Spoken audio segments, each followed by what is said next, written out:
자, 이번 시간에는 여러분 교재 59페이지 자본을 정리하고 있는 중인데요. 자본에서 이제 이익잉여금을 정리할 차례가 되겠습니다. 우리가 자본의 구성은 모두 5가지로 구성이 되는데 자본금, 자본잉여금, 자본조정, 기타 포괄손익 2개까지 앞 시간에서 정리가 되었고 이번 시간에 이익잉여금 마지막으로 5번째 이익잉여금을 정리해 보도록 하겠습니다. 자, 이익잉여금이라 하는 것은 영업활동으로 얻어진 이익, 영업활동에서 얻어진 이익이니까 당기순이익이 되죠. 당기순이익. 이것이 사내에, 회사 기업 내에 유보되어 있는 잉여금을 말하는 겁니다. 이익잉여금.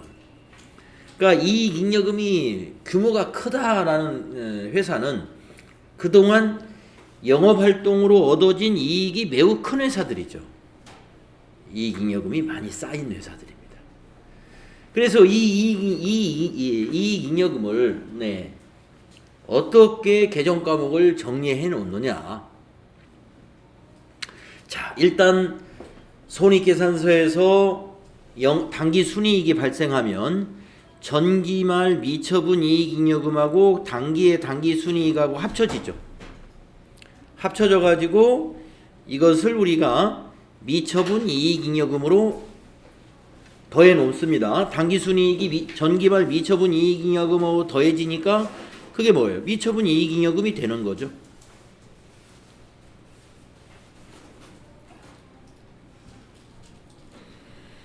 이 미처분 이익잉여금은 차기로 2월 될 때는 2월 이익잉여금으로 계정과목이 바뀌어서 2월이 돼요. 차기로 2월 될 때. 그래서 이익잉여금을 구성하는 것은 첫째, 당기순이익과 전기말 미처분 이익잉여금이 더해져서 미처분 이익잉여금이라는 계정과목으로 하나의 계정이 정리가 되고요.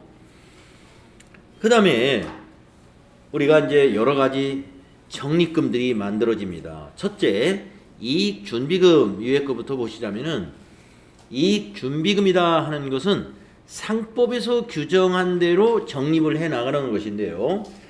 상법에서 법인이 주주에게 이익의 금전 이익을 배당할 때, 금전 이익의 배당이라는 건 현금 배당을 말하는 겁니다.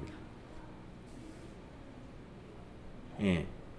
현금 배당을 하면은 현금 배당액의 10분의 1 이상을 법으로 적립하도록 하고 있어요. 그러니까 주주에게 이번에 주주총회에서 만약에 금액의 규모가 만약에 50억을 현금 배당하기로 했다고 한다면 현금 배당은 뭐 가지고 하겠어요? 이익잉여금 가지고 하는 거예요. 요 이익잉여금 가지고 이걸로 현금 배당하는 거예요. 그러면 현금 배당을 만약에 50억을 한다. 그러면 이익준비금은 5억을 해야 된다 이거예요. 10분의 1 이상. 5억 이상 적립하도록 하고 있습니다. 그 다음에 이제 다른 법에서 정한 적립이 있을 수도 있어요. 그것을 우리가 기타 법정 적립금. 이 두 가지가 다 법정 적립금이죠. 법으로 정해진 적립금. 그리고 이제 임의적립금이라는 것은 회사가 임의적으로 하는 겁니다. 기업이 내부적으로 알아서. 임의적립금. 채권자와의 계약이나 기업의 특정한 목적을 달성하기 위해서 정관의 규정이나 주주총회의 결의에 따라서 배당 가능한 이익잉여금의 일부를 임의적립금으로 유보해 두는 금액을 말하죠. 그래서 우리 기업들이 이 유보해 놓은 임의적립금들이 굉장히 많은 기업들이 많습니다. 국내에서 잘 나가는 기업들은 임의적립금이 상당히 많이 있죠. 임의적립금을 모아두었다가 다음에 투자할 때 쓰려고 미리 유보해 두는 거예요. 외국에 투자를 한다든가 아니면 합병이나 이런 것들을 앞으로 미래에 신기술을 가지고 있는 어떤 기업들하고 합병을 한다든가 이럴 때 대비해 가지고 자금을 모아두는 거죠. 이런 것들을 우리가 기업이 알아서 적립을 했다 해서 임의적립금. 그러니까 임의적립금의 이름은 굉장히 다양한 이름으로 개정 과목을 만들 수가 있습니다. 자, 그래서 정리하면 이익잉여금을 구성하는 개정 과목들은 뭐냐 하면은 미처분 이익잉여금 또는 2월 이익잉여금. 미처분 이익잉여금과 2월 이익잉여금은 내용은 같은 것입니다. 차기로 2월 될 때 미처분 이익잉여금의 개정 과목이 2월 이익잉여금으로 바뀐다는 거, 그거 여러분이 알고 계시고, 그 다음에 회사가 임의로 적립하는 임의적립금이 있고 법정적립금이 있는데 법정적립금에는 상법에서 규정하는 이익준비금 그리고 기타 법에서 정하고 있는 기타 법정적립금으로 구분이 된다는 거 알고 계시면 되겠습니다. 이러한 그 이익잉여금에 관련된 분계 연습은요, 실제 그 전표 처리하는 그 연습, 분계 연습은 우리가 나중에 이 교재의 뒷부분에 가면은 분계 연습 단원이 있습니다. 그때 많은 예제들이 있을 때니까요. 그때 또 보완이 될 것입니다. 배당에 대한 것도 마찬가지입니다. 배당에 관한 것도 여기서는 설명만 되어 있는데 그 거래의 사례를 가지고 분계하는 연습은 뒤에서 또 나오는 파트가 있습니다. 자, 배당에 대해서 알아보겠습니다. 자, 배당이란 무엇이냐? 이익을 주주에게 지급하는 것을 우리가 배당이라고 합니다. 자, 주주들에게 보상을 해주는 것인데 이 종류가 두 가지가 있어요. 현금으로 주는 것을 우리가 현금 배당이라고 그러고요. 주식으로 주는 것, 이걸 현물 배당 또는 주식 배당이라고 합니다. 자, 그러면은 현금 배당을 먼저 알아보겠습니다. 다음 페이지에 나오죠. 자, 현금 배당은 배당 기준일을 기준으로 현금으로 배당하는 것이다. 예를 들어서 12월 31일이 회계연도 말인 회사에서 2020년도분의 현금 배당은 2021년도 초에 이사회의 의결을 거쳐서 주주총회에서 확정이 됩니다. 이와 같이 2020년도 말 후에 배당을 선언하는 경우에 2020년도 말에는 어떠한 의무도 존재하지 않으므로 2020년도 말에 부채로 인식하거나 하는 회계 처리가 필요가 없어요. 그러므로 2020년도 재무상태표에는 배당의 차감 전에 이익잉여금이 그대로 표시가 되는 것입니다. 대신에 2021년도 이익잉여금에서 차감하게 됩니다.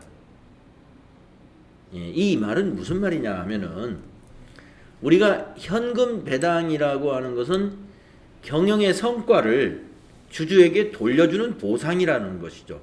그럼 그 경영의 성과라는 것은 2020년도의 사업의 성과를 만약에 배분한다면은 배당을 한다면은 2020년 12월 말까지의 성과를 가지고 배당을 하는 거란 말이에요. 그러면 2020년도 성과에 대한 것을 배당한다고 해서 2020년도 말에 뭔가 회계 처리할 사항은 없어요. 왜 그러냐 하면은 주주총회에서 그게 의결이 되어야 되는데 주주총회라는 것은 결산이 끝나고 즉 회계연도가 마감이 되고 그 다음에 2월이나 3월에 주주총회를 해요. 그러니까 결정이 회계연도가 바뀌어서 결정이 되기 때문에 회계 처리는 그 다음 해에 이익잉여금에서 그러니까 2월 된 이익잉여금이죠. 2월 된 이익잉여금에서 현금 배당을 하게 된다 이런 말씀입니다. 뭐 여기에 그렇게 중요한 의미가 있지 않아요. 자, 이 내용을 여러분이 이해하는 것은 현금 배당을 할 때는 전기의 실적을 가지고 현금 배당을 하는 건데 전기 기말에는 회계 처리할 것이 없다. 왜냐하면 그 확정이 이사회의와 주주총회를 거쳐야 되는데 이사회의와 주주총회는 다음 회계연도에 하기 때문에 그런 것이다 이거죠. 그래서 그 회계 처리는 다음 회계연도, 그러니까 2020년도로 기준을 잡았으니까 그러면 2021년도에 이익잉여금에서 배당을 한다 이런 얘기죠. 또한 한편 매년 말 배당하는 것 이외에 중간 배당이라고 해서 기중에 배당을 실시할 수도 있어요. 예. 자, 현금 배당. 이 현금 배당도 현금 배당에 대한 회계 처리를 할 줄 알아야 되거든요. 근데 여기 지금 적절한 예제가 없어요. 예제는 분계 연습으로 미루겠습니다. 그때 많은 연습 문제가 있어요. 주식 배당도 한번 보겠습니다. 주식 배당도 여기 말로만 설명이 되어 있고요. 예, 배당에 관한 회계 처리 사례가 없기 때문에 그건 분계 연습 때 하도록 하고요. 한번 읽어보겠습니다. 주식 배당이란 영업활동의 결과로 발생한 이익을 현금으로 배분하지 않고 새로이 발행하는 주식으로 주주에게 지분 비율에 따라 무상으로 주식을 배분하는 것을 말합니다. 무상으로 배분할 때 배분하는 회사는 회계 처리를 해야 되겠죠. 그러나 그걸 받는 회사는 회계 처리를 하지 않습니다. 자, 그 내용이 이제 이어서 나올 텐데요.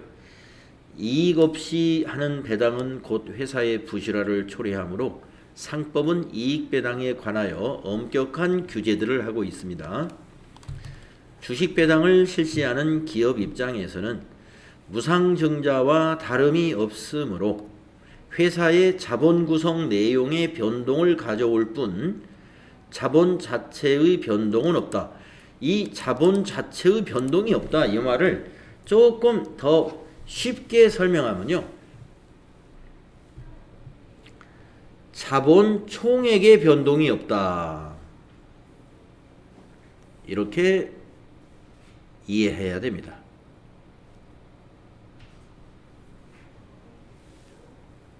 자본 내에서는 변동이 일어나요. 그러니까 회사의 자본 구성 내에서의 변동은 가져온다 이겁니다. 그게 무슨 말이냐면 우리가 주식을 배당할 때는 분계가 이제 어떻게 되느냐면요. 차변은 2월 이익잉여금,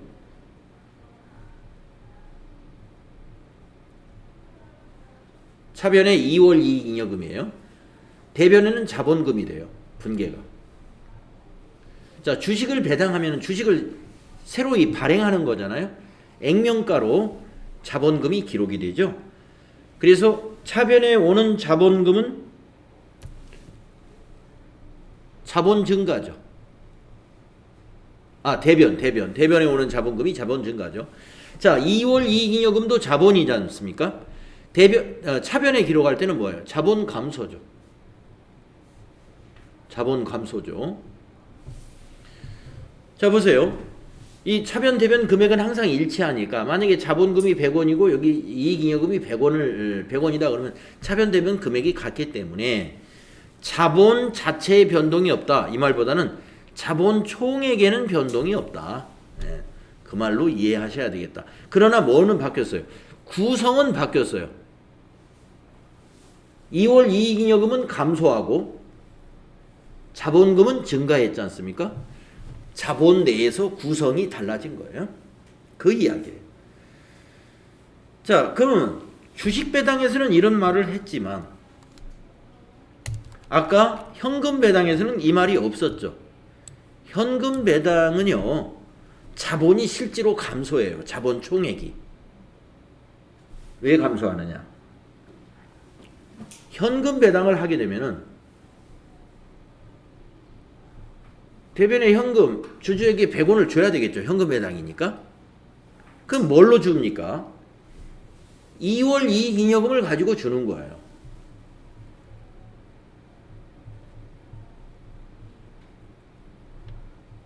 (2월 이익잉여금을 가지고 주는 겁니다. 그러니까 차변에 2월 이익잉여금이니까 자본을 차변에 기록하면 자본 감소잖아요. 대변에 현금이면 자산 감소이죠. 자, 조금 전에 주식 배당은 차변의 자본 감소, 대변의 자본 증가. 그러니까 똔똔이, 예, 마찬가지. 자본 총액의 변동이 없습니다만 현금 배당은 실제로 자본이 감소합니다. 대변의 자본 증가가 없으니까. 그래서 현금 배당은 실제로 회사의 자산이 밖으로 유출되는 것이고, 주식 배당은 자산의 유출이 없어요. 자본 간의 구성만 바뀌는 그런 회계 처리가 되는 것입니다. 그 이야기입니다. 이게 자본 자체의 변동은 없다. 이 말을 그래서 저 교재를 만약에 조금 고친다면 자본 총액의 변동은 없다. 이렇게 하면 조금 더 쉽게 받아들였을 것 같아요. 또한 주식 배당을 수령한 자 입장에서는 자산의 증가로 보지 아니하고 주식수만 조정한다. 이 말은 뭐냐? 아까 제가 주식 배당을 받는 회사는 회계 처리를 하지 않습니다 그랬죠. 그냥 주식을 회사가 돈을 주고 매입을 해야 자산 증가로 잡는 건데 주식을 그냥 받았어요. 그러면 그 회사의 주식이 이미 있는 주주에게 주는 거거든요. 금액을 고칠 수가 없습니다. 금액은 그대로 두고 수량만 늘리는 거예요. 수량만. 우리가 주식 수를 늘리는 것은 회계 처리 사항이 아닙니다. 그래서 회계 처리를 하지 않는다. 이렇게 봅니다. 자, 주식 배당액도 주주총회에서 결정될 때 발행 주식의 액면 금액을 배당액으로 하여 자본금의 증가와 이익잉여금의 감소로 회계 처리하게 됩니다. 그래서 주식 배당 아까 차변의 2월 이익잉여금 자본 감소, 대변의 자본금 자산 증가 이런 분계 아까 요 위에다가 제가 설명을 드렸었죠. 그 얘기가 되겠습니다.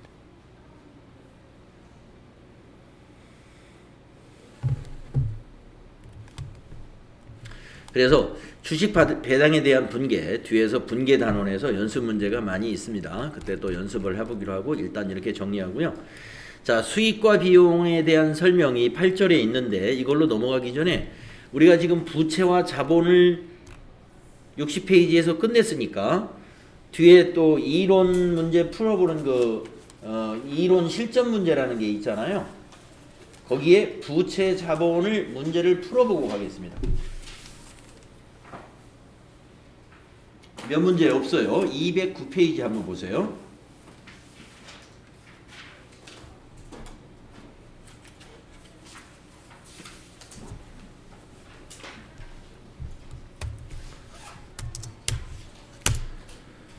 네, 부채와 자본을 정리했으니까 부채 자본에 대한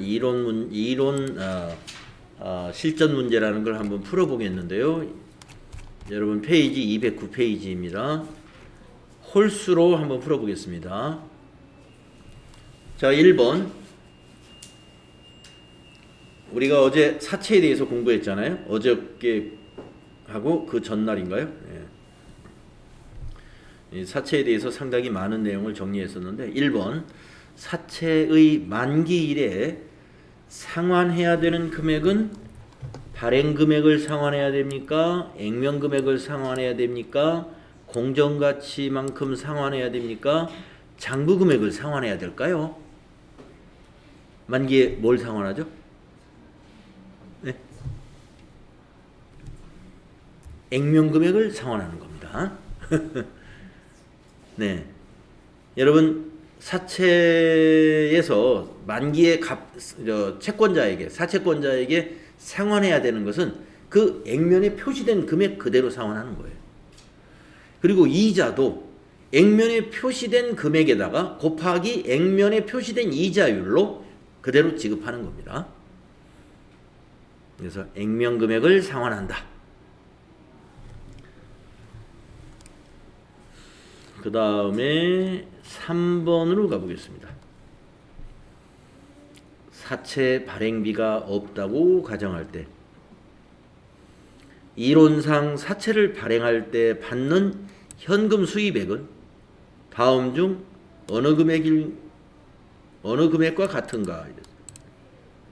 자, 사채를 발행하고 돈을 받을 때 발행 금액만큼 받는 거예요. 발행 금액. 그렇죠? 예. 사채 발행비가 있으면 발행비 뺀 나머지가 이제 현금으로 유입되겠죠. 발행비 없다고 그랬으니까 현금 수입액은 즉 발행비입니다. 발행 금액. 자, 사채 발행 금액을 설명한 것을 밑에서 찾아보면 됩니다. 자, 1번 액면 금액이다. 액면 금액만큼 돈이 들어오는 게 아니죠. 액면 발행을 했으면 액면 금액대로 들어오지만 네, 여기서는 액면 발행했다는 말이 없어요. 그러면 액면 금액만 들어왔다고 볼 수가 없어요. 네, 할인 발행이나 할증 발행을 했다고 봐야 됩니다. 이것은 아니다. 만약에 단 액면 금액이 들어올 수도 있어요. 여기서 단서를 붙여야 됩니다. 액면 발행 시 그때는 액면 금액이 들어옵니다. 근데 그 단서가 없으니까 1번은 틀렸다고 봐야 되겠네요. 그 다음에 2번 사채 발행일 현재의 시장 이자율로 만기일에 지급하게 될 액면 금액을 할인한 금액이라는 게 뭐냐? 자, 만기일에 지급할 때 액면 금액을 지급하잖아요. 그 액면 금액의 현재 가치를 원금 현가 개수를 이용해서 우리가 계산을 하지 않습니까? 발행 금액 계산할 때 원금 현가 개수로 만기일에 지급해야 될 액면 금액의 현재 가치를 계산합니다. 그것을 우리 여기서 이렇게 표현했어요. 액면 금액을 할인한 금액이다. 두 번째, 현금 이자액을 할인한 금액의 합이다. 이 두 개를 더한다는 거죠. 요거에다가 요 두 번째 이거를 더한다 이런 얘기입니다. 그러면 현금 이자액을 할인한 금액은 뭐였냐면은 우리가 사채를 표시 이자율이 만약에 10%다 그러면 액면 금액에다 곱하기 10%만큼 사채권자에게 현금으로 이자액을 지급해야 됩니다. 그것에 현재 가치로 환산한 것이 앞 시간에서 우리가 연금 현가 개수 곱해가지고 계산을 했었어요. 아까 요거 1번은 원금 현가 개수 라는 개수를 구해가지고 아니면 찾아가지고 할인 금액을 계산합니다. 현재 가치를 말하는 거예요. 여기서 할인 금액이라 하는 것은요. 이 두 금액을 더해서 우리가 발행 금액을 결정합니다. 그러니까 여기서 답은 2번이네요. 2번의 설명이 즉 발행 금액을 설명한 거예요.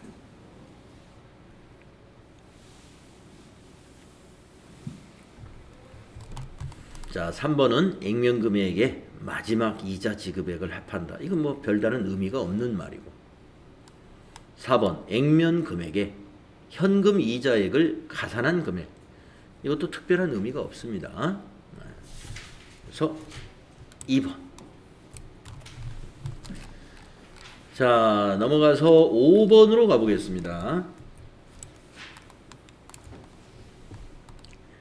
주식회사 한공은 21년 1월 1일에 사채를 발행했습니다. 발행일의 분계로 맞는 것은 이건 뭐 쉽죠. 액면 금액은 100만 원이고요. 이자율이 9%. 이자 지급은 연일회. 발행 금액은 98만 원에 발행했군요. 그러면 할인 발행을 했습니다. 할인 발행 차금이 2만 원 발생해야 됩니다. 사채 할인 발행 차금 2만 원 있는 게 1번밖에 없네요. 1번이 답인 거죠. 사채를 발행할 때 이런 조건으로 발행했다면 발행 시 회계 처리 분계는 이렇게 해야 됩니다. 자, 발행 금액만큼 현금이 들어오는 거예요. 그래서 차변에 현금이 98만 원.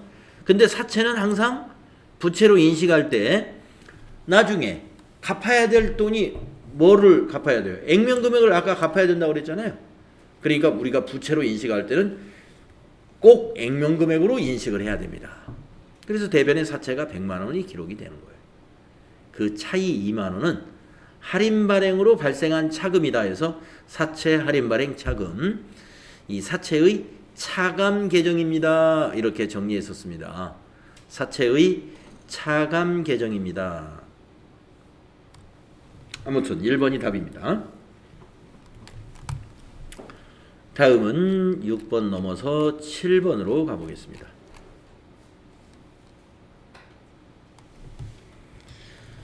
네, 앞 시간에서 우리가 이 퇴직연금 제도에 대해서 여러분에게 정리했었어요. 퇴직연금의 확정급여형, 그리고 또 하나는 확정기여형, 이게 있었는데 지금 그것과 관련된 문제를 풀어보겠습니다.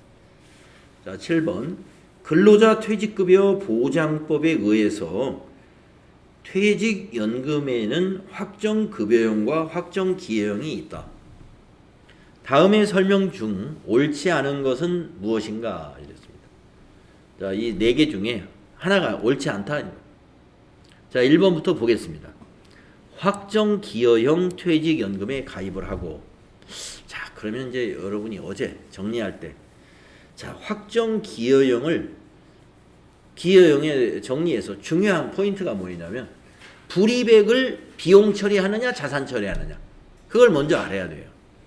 확정기여형은 불이백을 비용 처리한다 그랬습니다. 비용 처리한다. 그러니까 지금 내용을 보면 얼마를 불입했다라고 나와요. 납부했다. 자, 내가 볼까요? 확정기여형 퇴직연금에 가입을 하고 퇴직연금으로 20만 원을 현금으로 납부한 경우, 그러니까 보험회사에다 납부했다 이 말입니다. 20만 원을 회사가. 그때 회사는 어떻게 회계 처리하느냐? 비용 처리하면 되는 거예요. 그 비용의 계정 과목은 퇴직급여입니다. 그래서 1번 맞았어요. 차변의 퇴직급여 비용 발생, 대변의 현금 20만 원 자산 감소 맞습니다. 다음에 2번 확정급여형. 자, 어제 여러분 확정급여형의 퇴직연금에서는 회사가 불입을 할 때 자산 처리한다 그랬습니다. 그때 자산 처리할 때 계정 과목은 퇴직연금 운용자산이라는 계정 과목으로 통합하여 표시한다 그랬어요. 자, 확정급여형 퇴직연금에 가입하고 퇴직연금 20만 원을 현금으로 납부했다. 예. 회계 처리. 아까 1번은 기여형이라고 그랬고 지금 2번이 급여형이랍니다. 그럼 자산 처리하면 돼요. 네, 차변에 퇴직연금 운용자산, 자산 증가시켰죠? 맞습니다. 네, 문제가 항상 이런 유형으로 나옵니다. 다음 3번째 확정기여형입니다. 예, 확정기여형 퇴직연금에 가입을 하고 퇴직연금 운용수익이 20만 원을 지급받은 경우 회계 처리는 다음과 같다. 근데 이건 있을 수가 없는 일이에요. 자, 퇴직연금 운용수익 20만 원을 회사가 지급받는 것이 아니라 이 확정기여형은 운용수익이 누구한테 가냐면 근로자에게 가요. 근로자에게 지급이 되는 것이지 회사로 수익으로 잡는 게 아닙니다. 왜 그러냐면은 자, 확정기여형은 말입니다. 퇴직연금을 불입할 때 비용 처리하지요. 그러니까 이미 회사의 권한을 떠난 거예요. 자, 그러면 이 연금을 누가 그러면 관리하느냐? 근로자가 관리합니다. 회사가 관리해 주는 게 아니고 불입만 회사가 해주는 거예요. 그러니까 마치 이런 거예요. 퇴직급여를 미리 해마다 지급해주고 있는 거예요. 그리고 그 자산은 근로자와 보험회사가 운용을 하는 겁니다. 그러면 보험회사가 이제 운용은 대신 해주겠죠. 의사결정은 근로자가 하는 거예요. 근로자가. 그래서 그 보험회사에서 운용해가지고 수익이 발생하면 근로자한테 통지해줍니다. 운용 수익이 이만큼 발생해가지고 당신 계좌에 20만 원이 이번에 입금됐다. 우리가 이제 개인 보험 같은 경우, 사적 보험 같은 경우 어떤 보험회사에 우리가 개인들이 사적 보험에 가입해 놓으면 그 사적 보험 회사에서 그걸 가지고 이제 그 변동 뭐라 그러죠? 변동 연금성 보험인가? 하여튼 그 보험회사 그런 상품이 있어요. 저희 가족 중에도 그런 보험에 가입한 가족이 하나 있는데 보니까 매달 운영 실적이라 해가지고 우편물이 매년 옵니다. 어디에 어떻게 투자해가지고 이번 달에는 수익이 어떻게 났다. 예. 이게 결과가 보여져요. 그래서 이 가치가 올라갔다가도 있고 어떤 때 좀 떨어지기도 하고 이렇습니다. 그러니까 그 운용하는 회사가 잘 운영을 하면은 수익이 많이 발생해가지고 좀 늘기도 하고 어떤 때는 지난달보다 오히려 줄었어요. 운영을 좀 잘못한 거죠. 아니면 전체적으로 수익률이 낮았다든가. 그래서 그 운용 수익은 개인 거예요. 그러니까 회사에서는 회계 처리하는 사항이 아닙니다. 3번이 틀린 겁니다. 확정기여형의 퇴직연금은 회사는 불입할 의무만 있고 그 운용에 관한 권한은 없는 거예요. 만약에 이게 확정급여형이었다면 이렇게 회계 처리하는 게 맞아요. 네. 확정급여형이었다면 이렇게 회계 처리하는 게 맞습니다. 왜냐? 확정급여형은 회사가 자산으로 잡아놓잖아요. 기업의 자산이기 때문에 운용수익도 회사의 수익으로 봅니다. 그래서 3번은 확정급여형이었다면 말이 된다. 그러나 확정기여형이기 때문에 이 수익은 근로자 주머니에 들어가야 되기 때문에 회사는 회계 처리를 하지 않습니다. 다음에 4번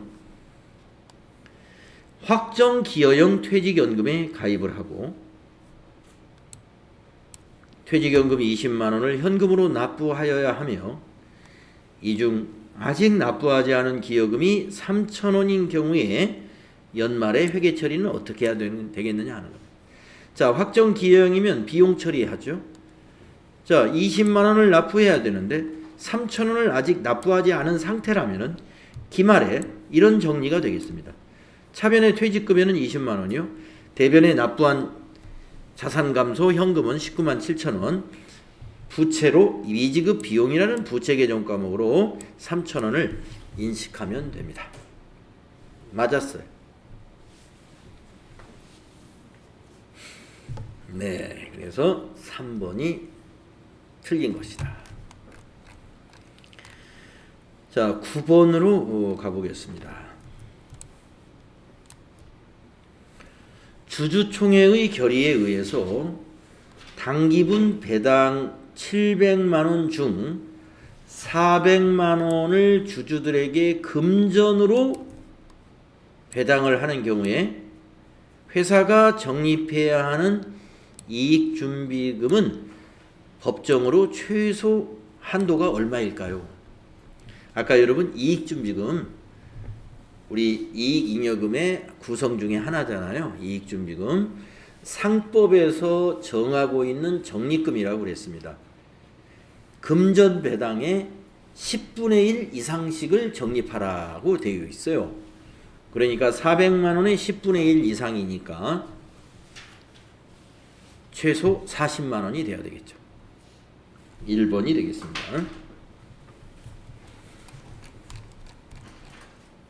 네.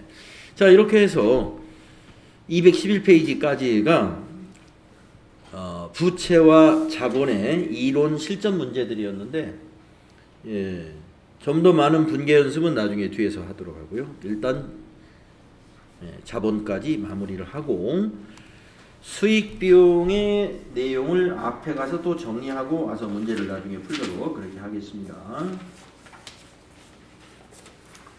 자, 앞으로 다시 가셔가지고 61페이지로 가보겠습니다.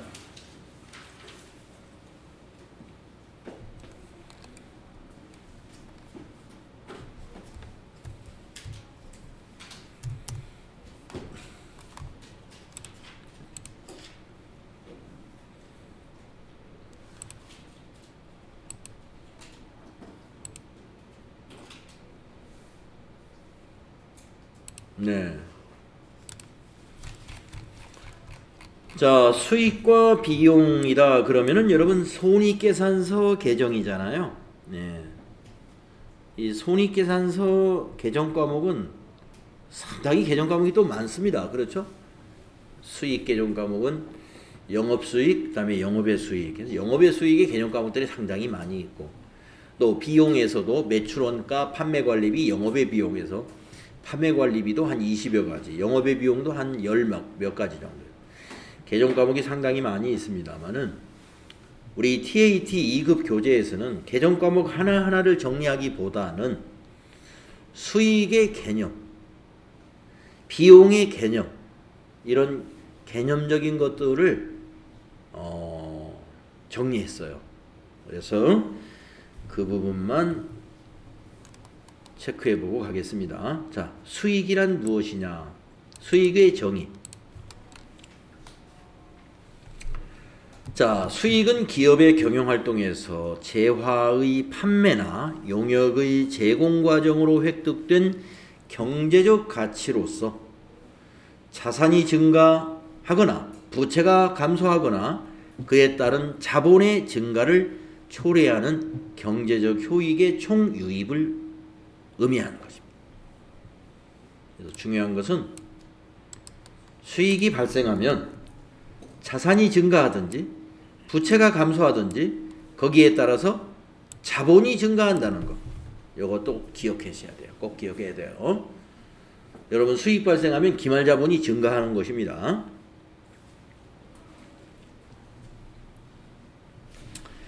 그래서 예를 들어서 재화 및 용역을 공급한 대가로서 현금이나 매출채권이 증가하게 된다. 수익은 경영활동의 결과로 발생하였거나 발생한 현금 유입액을 나타내며 경영활동의 종류와 당해 수익이 인식되는 방법에 따라서 매출액, 제품 매출 이런 게 매출액이죠.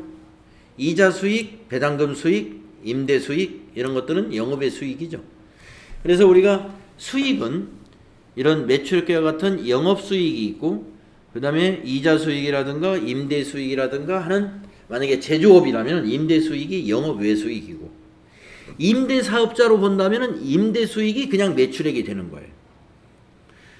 우리가 이제 보통 이렇게 개정 과목을 정리할 때는 여러분이 임대 사업자라고 이렇게 특정한 사업 업종을 생각하지 마시고 제조업이나 도소매업이라고 항상 생각하시고서 임대 수익은 그런 면에서 영업 외 수익이다. 이렇게 봐야 되겠죠? 이자 수익도 마찬가지입니다.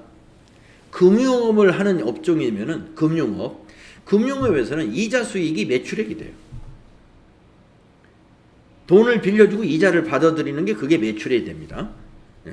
그러나 우리는 아까 말씀드린 대로 부동산업이라든가 또는 금융업이라든가 이런 특정 업종으로 회계 처리하는 것을 지금 우리가 정리하는 것이 아니라 제조업이나 도소매업 기준으로 판단하시면 돼요. 그래서 우리가 수익에는 이런 영업수익과 영업의 수익들이 있어요. 자, 손익계산서의 정보 유용성을 높이기 위해 포괄이익을 증가시키는 요인인 수익 중에서 차익을 분리하여 표시할 수도 있다. 여기서 차익이란 기업 실체의 주요 경영활동을 제외한 부수적인 거래나 사건으로서 소유주의 투자가 아닌 거래나 사건의 결과로 발생하는 순자산의 증가로 정의된다.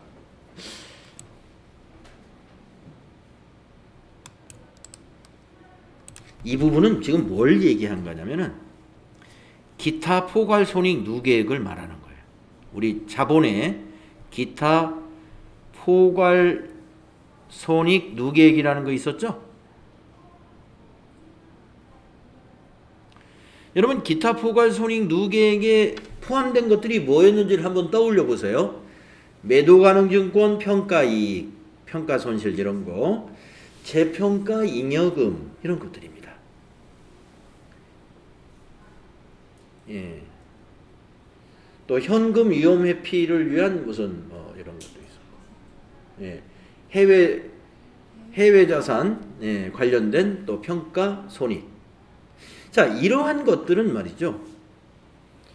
단기의 손익으로 보지 않아요. 예. 그래서 그것은 손익계산서의 정보 유용성을 높이기 위해서 그런다는 것인데, 손익계산서의 유용성을 높인다 하는 말은 뭐냐면 가능한 한 손익계산서에 나타나는 이익이 정확한 이익이 나오도록 할 것이다 이런 얘기입니다. 그런데 이 기타 포괄 손익 누계액이 손익계산서로 가게 되면은 그 손익계산서는 유용한 손익계산서가 안 될 수가 있다는 거예요. 매도 가능 증권을 하나 가지고 한번 생각해 봅시다. 자, 매도 가능 증권이라는 것은 장기간의 투자 이익을 목적으로 주식이나 채권을 사놓은 거예요. 자, 샀습니다. 언제 샀다고 볼까요? 작년 12월 1일에 샀다고 보겠어요. 그런데 한 달 만에 갑자기 12월에 주식시장이나 채권시장이 막 뜨거워져 가지고 한 2배 이상 가격이 올라버렸다고 한번 볼까요? 그러면 매도 가능 증권 평가 이익, 이것이 우리 매입 가격이 만약에 1억이었다면 또 1억에 또 평가 이익이 생겨버린 거죠. 2배 늘었으니까. 그것이 손익계산서로 가게 되면 단기 순이익이 반영되죠. 그러면 그것이 과연 단기 순이익에 반영되는 게 맞느냐 이거예요. 한쪽에서는 맞다 이렇게 말할 수도 있습니다. 왜냐하면 만약에 12월 31일 날 팔았다면 그 이익 난 거 아니냐. 팔았다면 난 거죠. 그런데 이거 실현된 거는 아니에요.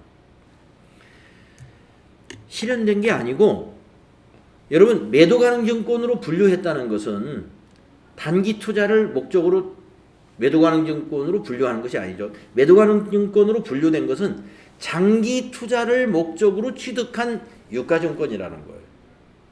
그러니까 단기의 손익에 반영을 안 하는 게 맞아요. 그러나 가격이 오른 건 사실입니다. 그래서 그 이익을 손익계산서에는 반영하지 않고 회사에 자본으로 잡아두는 거예요. 예. 일단 가격이 올랐으니까 자산을 늘려주고, 자산 늘린 거를 수익으로, 대변의 수익으로 보느냐? 그건 맞지 않다. 자본의 증가로 보자 해서 기타 포괄 손익 누계액으로 분류를 해두는 거예요. 손익계산서의 유용성을 위해서. 그런데 단기 매매증권은 어떻습니까? 단기 매매증권의 평가 이익이나 손실은 손익계산서에 바로 반영을 해버리죠. 무슨 차이가 있냐면은 단기 매매증권은 단기 투자를 위한 것입니다. 그래서 12월 31일 날 뭐 바빠가지고 우리가 처분을 못했지만 1월 3일 날 개장하고 바로 처분할 수도 있어요. 약간의 기간 차이는 있지만 손익계산서에 반영을 해야 하더라도 유용성에 큰 문제가 없습니다. 단기 투자 목적이기 때문에 가격이 오른 부분이 금방 실제로 이익으로 실현될 수 있고, 또 손실을 봤다면 그 손실이 실제로 손실로 실현될 수 있기 때문에, 자, 그런 부분을 여기서 이렇게 지금 설명하고 있는 것입니다. 그래서 손익계산서의 정보 유용성을 높이기 위해서 이익으로 자산이 증가는 했지만 그것을 수익으로 보지 않고 뭐로 본다? 순자산의 증가로 본다. 순자산이 뭐예요?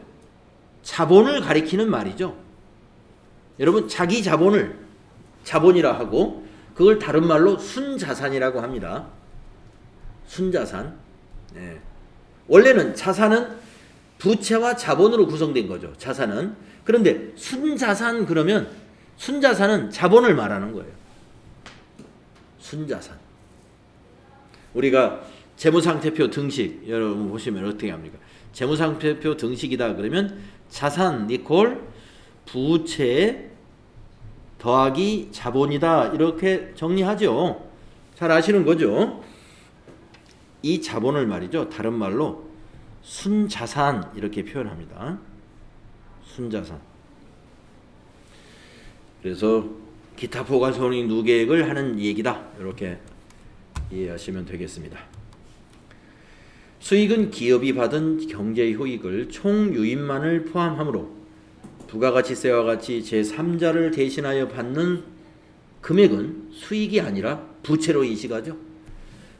우리가 상품 매출하고 공급가액하고 부가가치세가 있는데 공급가액은 상품 매출 수익으로 인식합니다. 그런데 부가세는 우리가 기업이 받는 게 아니죠. 원래 국가가 받아야 되는 거죠. 근데 국가가 거래가 일어나는지 그 포착해서 받을 수가 없어요. 그래서 거래를 일으키는 판매자 보고 징수해라 하는 게 거래징수제도이죠. 부가가치세는 거래징수제도를 두기 때문에 판매자가 매입자에게 부가세를 징수해가지고 받아둡니다. 그게 바로 제3자, 즉 정부를 대신해서 받은 금액이에요. 그게 부가세죠. 그것은 수익에서 제외한다. 이 말입니다. 이와 마찬가지로 대리관계에서 본인을 대신하여 대리인인 기업이 받는 금액은 수익이 아니고 뭐예요? 다 그거 예수금. 부채로 인식하죠. 그래서 이제 수익에 대해서 우리가 이제 그 기타 포괄 손익 누계액으로 일부 수익 중에서 수익이나 비용이 손익계산서에 반영되지 않고 순자산 자본으로 보는 그런 얘기까지 이렇게 정리를 해 두었습니다.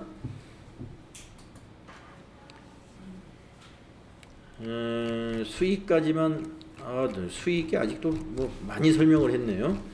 자, 그러면은 수익 설명이 계속 이어지니까 일단 여기서 끊고요. 다음 시간에 이 수익의 측정 원칙 여기서부터 한번 어떤 내용인지 살펴보도록 하겠습니다. 10분간 쉬겠습니다.